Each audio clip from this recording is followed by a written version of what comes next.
Oke, video hari ini akan sedikit lebih panjang dari biasanya karena aku akan membedah secara mendalam sebuah topik yang sangat penting, yaitu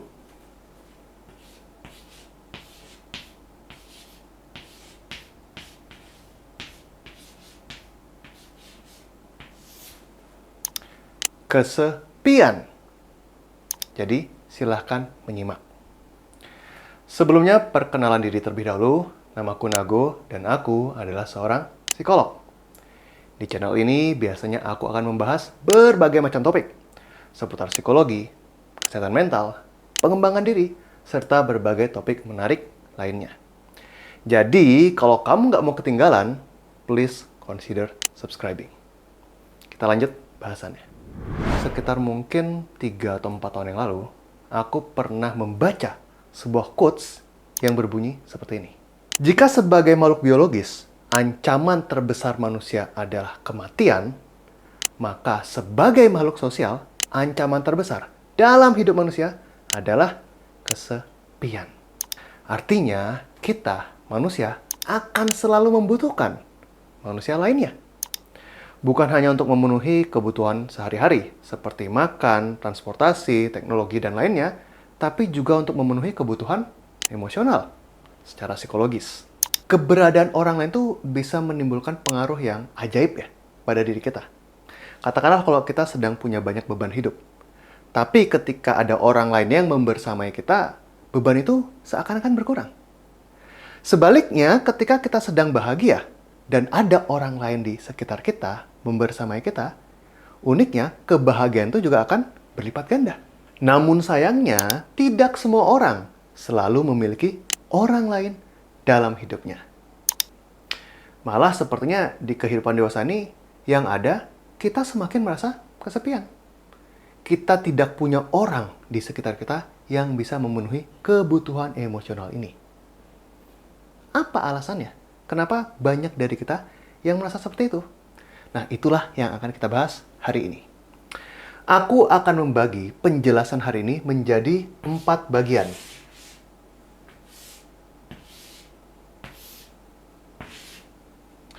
Pertama, kita akan membahas tentang kenapa di kehidupan dewasa ini kita semakin merasa kesepian. Kedua, kita akan membahas tentang bagaimana dampak kemajuan teknologi terhadap perasaan kesepian ini. Yang ketiga, kita akan membahas tentang berbagai jenis hubungan yang perlu kamu miliki dalam hidup. Dan terakhir, keempat, apa yang kamu bisa bawa pulang dari video ini. Alias, what you need to do next. Kita mulai dari yang pertama, yaitu kenapa semakin kita dewasa, kita merasa semakin kesepian. Untuk menjawab pertanyaan ini, kita perlu paham terlebih dahulu sebenarnya apa yang menghubungkan antara diri kita dengan orang lain. Kenapa manusia bisa berteman? Apakah karena usia? Apakah karena status? Apakah karena value? Jawabannya adalah karena kesamaan. Sama-sama dari Bali, sama-sama businesswoman, sama-sama fans K-pop, dan seterusnya. Kesamaan-kesamaan inilah yang membuat kita terkoneksi seperti memiliki benang merah antara diri kita dengan orang lain. Tapi masalahnya adalah semakin kita dewasa, kesamaan-kesamaan yang kita miliki dengan orang lain akan semakin berkurang. Kenapa? Katakanlah kamu baru aja lulus dari SMA. Kamu akan dihadapkan dengan pilihan, apakah aku harus kuliah atau kerja. Nah, kamu akan selalu terus-menerus dihadapi dengan pilihan-pilihan yang membuat hidupmu bercabang seperti ini. Apakah kamu akan kuliah atau kerja? Apakah kamu akan menikah atau tidak? Apakah kamu akan merantau atau tidak? Apakah kamu akan punya anak atau tidak? Apakah kamu akan punya anak kedua atau tidak? Dan seterusnya. Semakin banyak pilihan hidup yang kita miliki di usia dewasa ini, maka hidup kita akan semakin berbeda dengan teman-teman yang dulu sama hidupnya dengan kita. Apalagi di usia dewasa, katakanlah mungkin di akhir 20-an ataupun awal 30-an, kamu tidak lagi punya setting sosial yang memaksa kamu harus berada dalam situasi yang sama dengan teman kamu. Beda dengan zaman SMP ataupun SMA dulu. Kamu satu angkatan, satu sekolah, atau mungkin waktu kuliah satu jurusan, satu kelas, dan seterusnya. Itu adalah momen-momen emas untuk mengumpulkan teman. Karena kalian harus berada di tempat yang sama dan dipaksa untuk bersama. Sehingga mudah untuk punya teman. Tapi kalau kamu sudah di usia dewasa seperti saat ini, ya, yang terjadi hanyalah proses eliminasi dari teman-teman yang kamu sudah kumpulkan dulu sampai sekarang berapa yang tersisa. Itulah teman yang kamu miliki saat ini. Jadi itu kenapa ketika kita dewasa, kita semakin sering merasa kesepian. Karena kita sudah tidak terhubung lagi dengan orang-orang yang dulu hidupnya sama dengan kita, serupa dengan kita, tapi sekarang semakin berbeda. Kita masuk ke topik yang nomor 2, yaitu bagaimana dampak dari teknologi ataupun kemajuan teknologi terhadap perasaan kesepian ini. Humans tend to keep inventing technologies without realizing how it will reinvent ourselves. Manusia terus-menerus menciptakan teknologi baru dan teknologi baru tanpa sadar bagaimana teknologi tersebut bisa menciptakan ulang bagaimana kita hidup. Sepanjang sejarah manusia sudah banyak teknologi terkait dengan komunikasi yang membantu bagaimana kita berelasi dengan orang-orang yang kita sayangi. Dari chat, SMS, Telegram, call, voice call, video call, sosial media, dan seterusnya. Dan teknologi-teknologi mutakhir ini membantu bagaimana kita menjaga relasi dan menambah relasi dalam hidup ini. Hanya saja masalahnya adalah seringkali ini berfokus pada kuantitas. Berapa banyak friends yang kita punya, berapa banyak followers yang kita miliki, berapa banyak view, dan seterusnya. Padahal kalau kita berbicara tentang hubungan, yang penting bukan kuantitas, tapi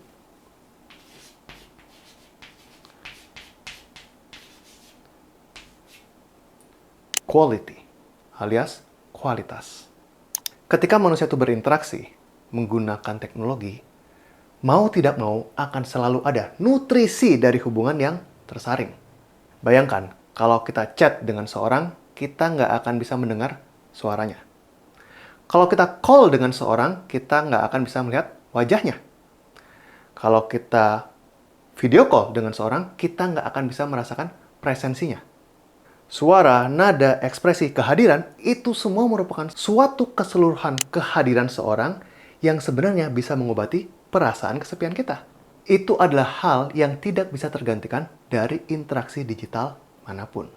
Kalau dianalogikan pertemuan face-to-face secara offline dengan orang lain itu adalah real food, maka interaksi digital yang sudah menyaring beberapa nutrisinya ini adalah junk food. Dan kita tahu, makan junk food melulu nggak bagus buat kesehatan kamu. Mungkin akan ada yang berargumen, tapi daripada tidak terkoneksi sama sekali, tidak berinteraksi sama sekali, bukankah lebih bagus kalau kita punya interaksi digital? Betul.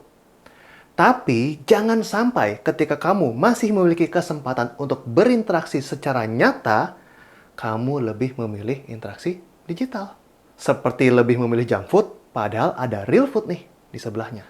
Itu yang pelan-pelan akan menggerogoti kehidupan sosial kamu. Dan ini memang merupakan karakteristik native dari teknologi digital kita ya. Mau gimana pun juga, likes, komen, dan lainnya, itu adalah sebuah interaksi nyata yang di-convert menjadi sebuah fitur digital yang mau nggak mau tampil dalam bentuk angka.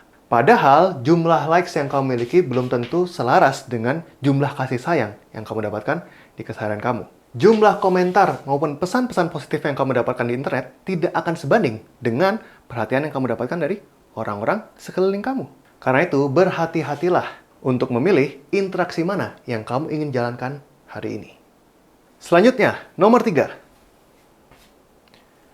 Hubungan-hubungan apa saja yang kamu perlu miliki dalam hidup kamu. Beberapa waktu yang lalu dalam sesi konseling dengan klienku, kami menemukan sebuah definisi baru akan loneliness yang menarik. Loneliness is about having the capacity to love and be loved, but having no one to exercise it. Artinya, kesepian adalah tentang kita yang memiliki kapasitas untuk mencintai dan dicintai, tapi tidak punya orang untuk melatihnya atau melakukannya. Oleh karena itu, penting buat kita untuk menemukan siapa-siapa saja yang kita bisa ajak untuk melatihnya. Ada 3 jenis hubungan yang aku ingin bahas. Pertama, pasangan. Aku yakin banyak dari kalian juga sebel sama generasi di atas kita yang selalu aja cerewet tentang kapan nikah, nikah sama siapa, dan seterusnya. Tapi, akhir-akhir ini aku mulai memahami kenapa mereka begitu cerewet tentang hal tersebut. Karena ternyata memang, seperti yang di poin 1 tadi, di kehidupan dewasa ini kita pasti akan menjalani hidup ini sendiri-sendiri. Dan tidak punya seseorang untuk berbagi kepahitan-kepahitan yang kamu alami di setiap harinya, itu menyesakkan. Oleh karenanya, ketika kita punya pasangan, mungkin dalam ini konteksnya yang committed, itu bisa membantu kita untuk tetap berada dan hadir satu sama lain dalam konteks yang sah secara hukum, sehingga kita bisa memastikan kita selalu memiliki orang lain dalam hidup kita. Ya tentu poin ini banyak disclaimer-nya, harus dengan orang yang cocok, tidak abuse, dan seterusnya. Tapi ya, my point stands. Yang kedua adalah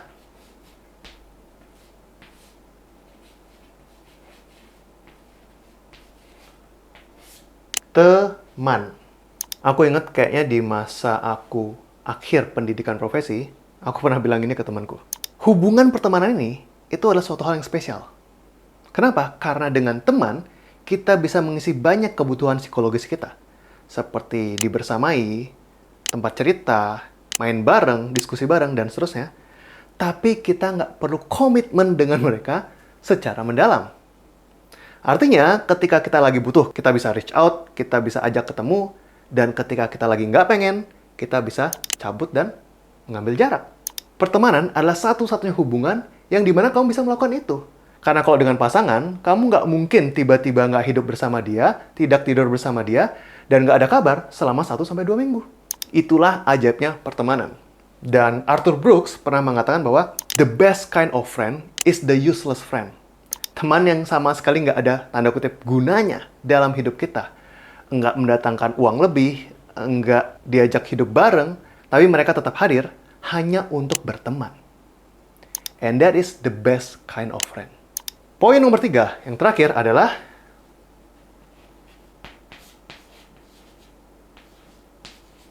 komunitas.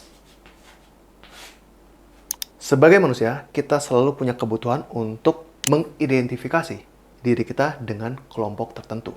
Bagian dari warga negara Indonesia, bagian dari klub pembaca buku, bagian dari pecinta Pokemon, bagian dari pecinta basket, bagian dari, apalagi misalkan, perkumpulan pemuda-pemudi gereja, pemuda Pancasila, dan seterusnya.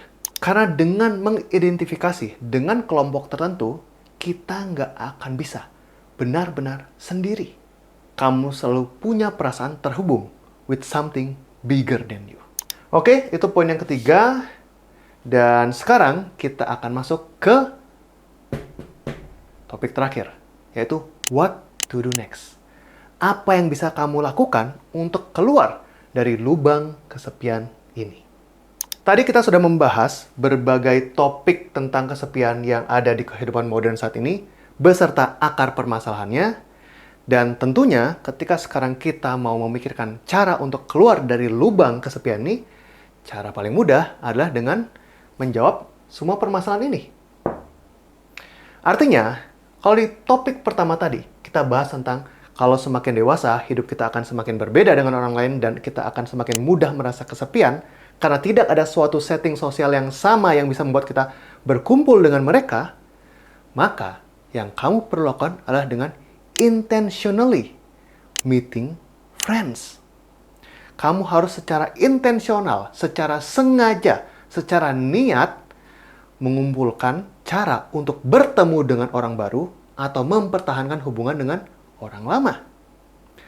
Karena kalau enggak, tidak akan ada campur tangan semesta yang mengumpulkan kamu dengan orang-orang yang kamu ingin ajak interaksi. Oleh karenanya, coba deh selesai nonton video ini, reach out teman kamu via chat mungkin, ajak ketemu di mall mana atau cafe mana mungkin.